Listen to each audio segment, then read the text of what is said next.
Hari ini saya nak ceritakan sikit mengenai seorang bapa kandung sendiri kurung anak dia dekat bawah tanah atau orang putih panggil basement lah. Selama 24 tahun dikurung, anak dia ni lahirkan 7 orang baby. Itulah dia. Korang rasa apa? Bapak dia ni tak ada otak ke?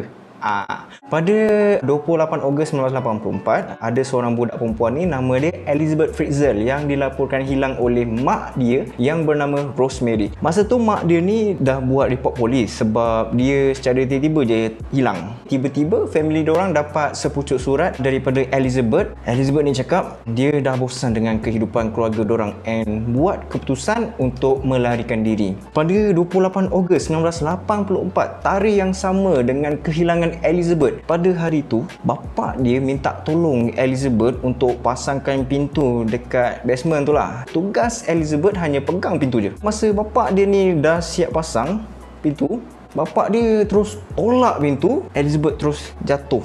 Lepas dah jatuh tu, bapak dia ni ambil tuala terus tekuk muka si Elizabeth ni sampai dia tak sedarkan diri. Bila bapak dia ni tengok Elizabeth dah macam tu, bapak dia terus naik atas buat dono je, buat line clear macam tu lah.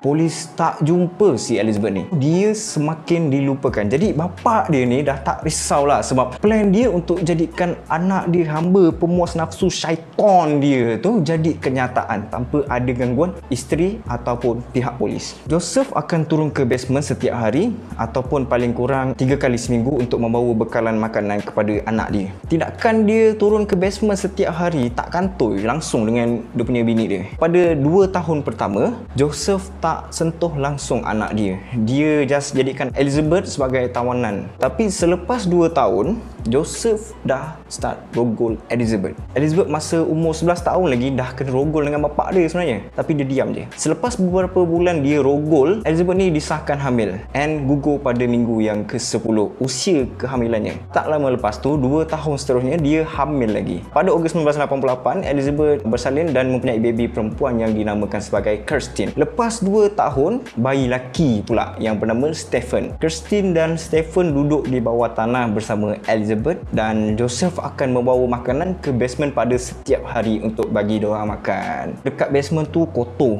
tapi dia tak lupakan tentang pendidikan anak-anak dia, si Elizabeth ni. Dia cuba ajar benda-benda asas kepada anak dia supaya dapat pendidikan. Dalam tempoh 24 tahun kemudian, si Elizabeth ni melahirkan 5 lagi anak. Anak dia yang dekat basement ada 3 orang, seorang lagi meninggal selepas keluar perut dan 3 orang lagi tinggal dengan Joseph dan Rosemary. Untuk sembunyikan benda yang dia dah buat, dia tipu isteri dia sendiri yang dia jumpa bayi tu dekat dalam semak depan rumah diorang. Dekat baby tu siap ada nota yang tulis kononnya dari Elizabeth yang tak mampu untuk jaga baby tersebut. Sampai satu masa tu pada tahun 2008, anak sulung Elizabeth, Kirsten, yang pada ketika itu berumur 19 tahun, jatuh sakit. Elizabeth merayu dekat bapak dia untuk bawa Kirsten ke hospital dan dia keluarkan Kirsten dari bilik bawah tanah and call ambulance. Untuk tempoh seminggu Kirsten dekat hospital, polis mempersoalkan tentang keluarga Kirsten, iaitu mak dia. Dekat situ polis dah start curiga dengan Joseph dan pasal tu juga polis buka balik siasatan tentang kehilangan Elizabeth Fritzl.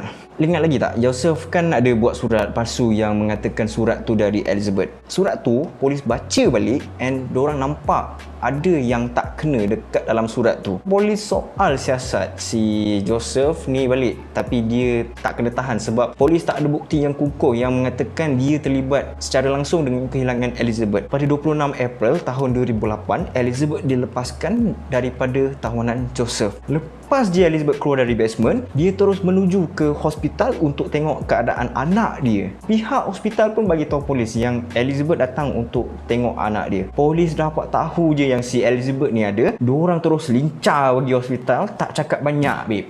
Elizabeth buka cerita habis. Dia kena kurung, dia kena rogol, dia kena paksa tengok video lucah, lahir 7 orang anak, gugur sekali. Masya Allah, penderitaan yang sangat menyedihkan. Polis terus tangkap si Joseph. Anak dia yang 2 orang lagi bawa naik. Sekarang ni Elizabeth hidup dengan identiti baru dekat sebuah perkampungan yang dirahsiakan pihak polis sebab takut something happen lagi dekat dia. Umur dia sekarang 52 kalau tak silap. Bahagia dengan hidupnya sekarang. Rumah dia juga dipasang CCTV yang sentiasa live dan juga polis buat rondaan dari setiap sudut. Polis dah cakap dengan dorang kalau dorang tak nak perkara yang sama berulang, jangan bagi orang interview, jangan bagi alamat dekat orang. Itu yang pihak polis cakap dekat keluarga Elizabeth.